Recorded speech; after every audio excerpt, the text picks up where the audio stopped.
So everyone's been talking about the wizard Liz and Landon's relationship, how he cheated on her when she was 4 months pregnant. And what I'm seeing on the internet right now is not just pain, it's not just putting their own opinions onto this whole situation. It's a lot of projection, it's a lot of fear, it's a lot of victimhood, a lot of unhealed trauma speaking louder than truth. And I want to say this.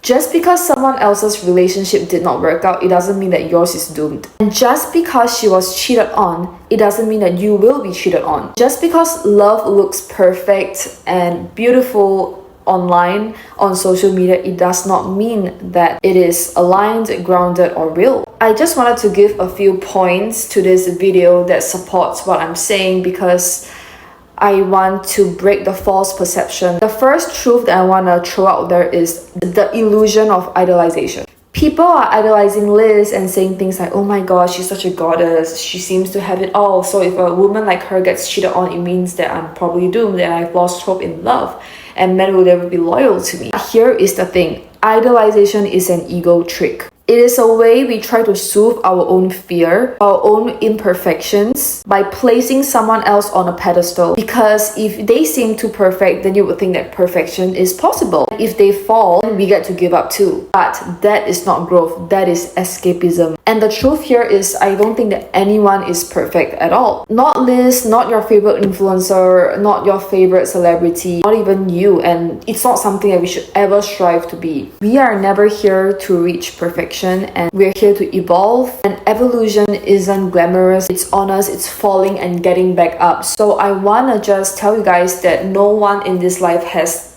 everything figured out. The reason why people are going crazy over someone that they are not even related to, yes, I mean, some people say that it's because, oh, this person helped me a lot in certain phases in life. But we need to always have a very clear mind that whatever we see online especially is only one-sided. No one in this world has everything figured out. For example, like Liz, she's so young, and so are a lot of people that we know. Until the day that we leave the world, we always have our work to be done and we always have things to work on. The truth is, everyone in this world, we have our own lessons to learn and we have our own pain to heal from. If you're constantly trying to look for the perfect couple to show as a form of example of the love life that you want to create, it's very dangerous, and it only shows that you're not focused on your own growth, because you can believe in love just by choosing love yourself. Look at the examples of a lot of old couples you see on the beach holding hands together even when they're old and grey and 60, 70 years old.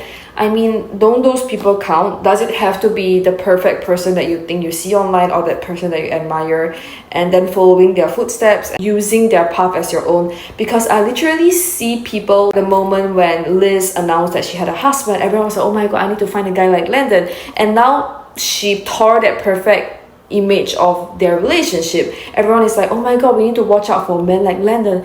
So I just think that this whole cycle is really interesting. It really shows how humans, we lack understanding towards ourselves so much that we often use other people as a guideline or an example to what we want. But ask yourself, what is it that you truly want? You don't have to live like the wizard Liz. You don't have to live like another celebrity that you idolize. You live for yourself and you create the life that you own, and you create the life that you deserve with your own beliefs and your own knowledge and your own ability to co-create and heal yourself. And I'm just gonna throw the second truth here, which is the imbalance between energies, especially masculine and feminine energy. What is the importance of energetic alignment? I want to speak everything in terms of energy because literally the world and the universe operates out of energy, and everything, it's all the vibration and the frequency of energy alignment. Most people don't understand that relationships, they are not built on surface level things like looks, success, or words.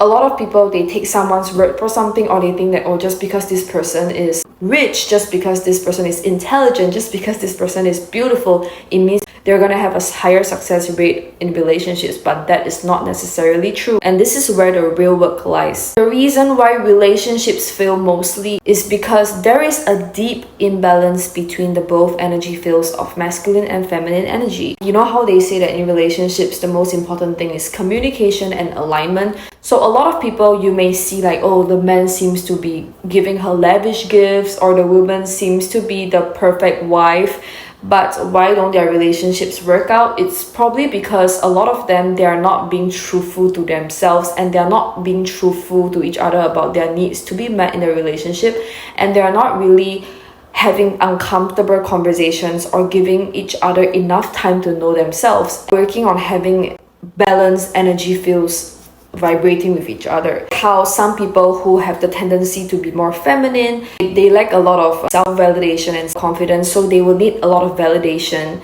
And the other one, which is more dominant, which is more masculine, he or she is gonna be very demanding. The other person is gonna feel like they're constantly meeting the needs of the more like powerful or the more dominant, aka masculine person. This is literally just an explanation of science. You're gonna have wounded feminine, aka you're gonna be more masculine. It's very easy for you to attract feminine people, feminine or wounded masculine people. And when both energies are very unbalanced, it's easy for the relationship to fall apart because it's always too big of a contrast. And this is an example of how I have created one of the relationships in the past. And I was actually a very wounded feminine, I think 5 years ago, and I was operating out of a very like masculine energy for a woman, and I was attracting very feminine men into my life. I remember he would tell me things like he doesn't feel respected as a man, and he doesn't feel like he is being loved or heard. I always feel like, this man is very insecure, like he's always constantly checking my phone to see if I talk to other guys. So this is what I mean by when two people are very unhealed and they're in a relationship where they don't know how to co-create and truly be the one for each other and hear each other out and healthily give and take. This is why relationships fail. When I was very unhealthy and I did not work on healing my feminine energy, it really showed in my partner and my relationships. This is something that a lot of people don't want to take accountability for. It's so much easier to say like, oh my god, you just met a really bad guy, you just met a really toxic man, so you need to find men like that. And yes, finding the right man or finding the right person is important, but you have to be in that energy where you can attract someone like that. For example, if you don't heal your subconscious childhood trauma, it's gonna be really tough for you to even attract the men that you think that you deserve. Like if you want a masculine man, you have to be very healthily feminine as well. And I'm not saying that everyone in this world is gonna have this perfect balance of healthy balance, feminine and masculine, but you need to at least work on it to the point where you're getting there more and more. And that is exactly what I experienced in my own love life and in my own self-growth journey that I will also talk about. We live in this new era and this society nowadays that talks a lot about independence, so much that people are terrified of creating intimacy. I see people saying things like, as a woman, you need to be so independent, you need to get that money, you need to be like a female hustler, you need to be so independent that one day if a guy leaves you for good, you're still gonna have your own empire. And I agree with it, but I think that it's very sad how society is thinking of a relationship that is doomed to fail instead of thinking things like, okay, I'm still gonna create, I'm still gonna have passion as a woman, not because I'm afraid that my man is gonna leave me one day. It's because I truly love to create in my own essence, and I don't create to prove to other people that I'm like a strong, capable woman. I create because I love being in my creating essence. It makes me so sad seeing that society has diluted this very powerful essence. They have now tried to brainwash women thinking that feminine energy is weak. Feminine energy means that you have to be like a submissive to men, but it's not like that. It does not work like that. The feminine that we're striving for and the feminine I've been talking about in my video the whole time is the true nature of being intuitive, being emotionally available for myself and for my partner. Not operating a relationship out of this fear mindset. I know a lot of women now, they are in their masculine, aka wounded feminine energy because of what they've went through. Like I was in my wounded feminine because I saw my parents being divorced when I was very young. So obviously it was very hard for me to trust men, and I was like, oh my god, maybe marriages don't last, marriages don't succeed. It's very easy for me to think like that because that was what my subconscious did when I had a childhood like that. But I deliberately rewired my brain. I'm gonna tell you that real relationships do exist, and these real relationships, they require vulnerability. Real relationships will require you to do the work to be self-aware. They will require you to heal your trauma so that you don't project them into your love life and you don't attract your insecurities into your partner. A lot of women, they accept men so quick in their life. It's because they are deluded by this perception that, okay, if I meet a man that ticks my boxes immediately, I'm gonna be like, okay, this is the man for me. But love takes time and love is never rushed. So if you feel like you're together with someone and it triggers you to want to marry him in 2 months, in 1 month, and to birth a baby with him in 3 months, I'm not saying that it's wrong, but I'm saying that we can always take more time to discern and observe, because everything in life, only time and space will give you that discernment and that ability to operate out of logic and not emotions. Emotions are beautiful and feeling love is beautiful and feeling hopeful, like, oh my god, I finally met the one, is beautiful. But if you're using that as a guideline for whether this person is worth your forever, I don't think that it makes sense, because if we value ourselves, we would give someone time to prove themselves how much they mean to us. When we look at data, I see that a lot of relationships that truly succeed and are truly nurturing and fulfilling are the ones that,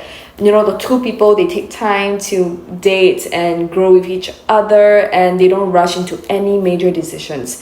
Every time I see women or men, they jump into saying, oh my god, this is gonna be my wife in like 1 week, and then they really get married in 1 week. I always know, like, oh my god, I mean, I wish them all the best, but it's definitely a show sign that one of the party or both parties are unhealed. Because when two very secure people come together, they're gonna know that everything takes time to progress and we will need time to get to build the future that we want. So it does not just come immediately thinking that you meet someone with the perfect qualities, because you never really know someone until you live with them or you talk the deep talk and you guys see like the worst parts or the ugliest parts of each other, and that is the truth. I say this because I truly lived it. My parents are divorced. I have jumped from partner to partner for the past 10 years of my life. I've been in so many toxic relationships. I've dated so many men, more than you can ever imagine. Tell you this, that no man, no woman, or nothing is as perfect as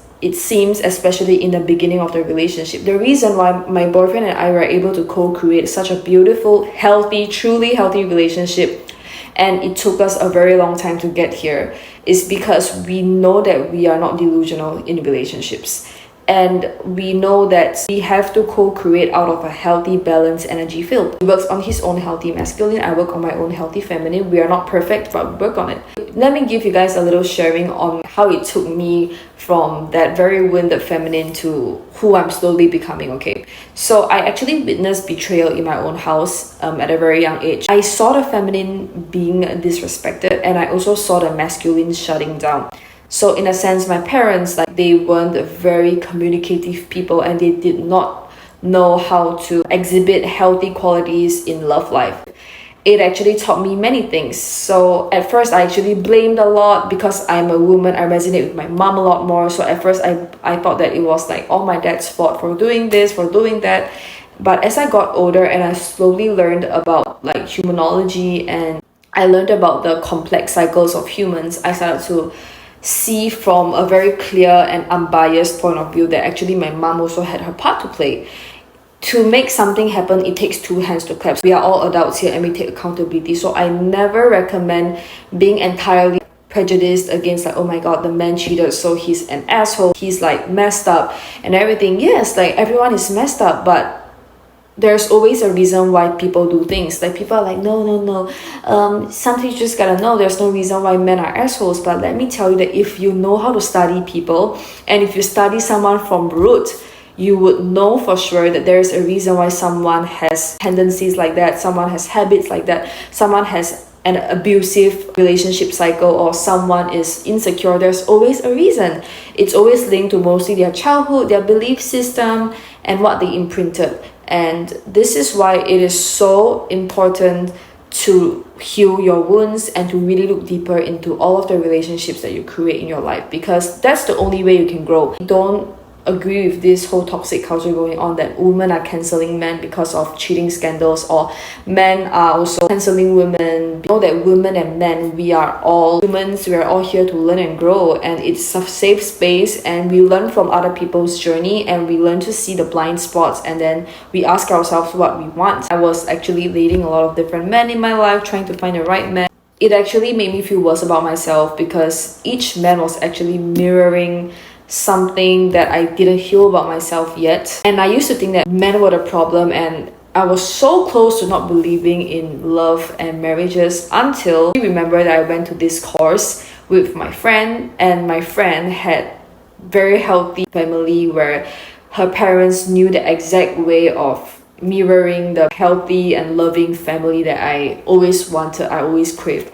So I went to this course with them. In the course, they were so loving to each other. They were like attending lessons with each other, even though they're already 65 years old. And I even saw like the husband hugging the wife and saying like, oh, are you cold? I'm so happy to be here. I'm happy that we're learning together. And I looked at them and I could really feel that love.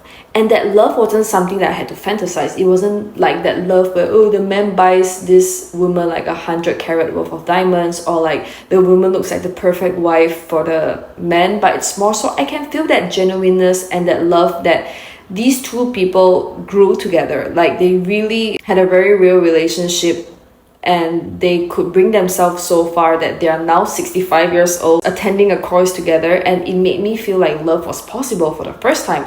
So after that day, I remember I asked myself, okay, like, do I want to love like that? Actually, I do. So I started to take accountability for my own love life, and that is when everything started to change. Let me tell you guys that the relationships that we attract are never random. They are always mirrors and teachers if we choose to look deeper enough. The third truth that I want to talk about is becoming whole versus looking like they are whole. A lot of people nowadays, they think that, you know, being beautiful, successful, or spiritual means that you're already healed and you're perfect, but those are just masks.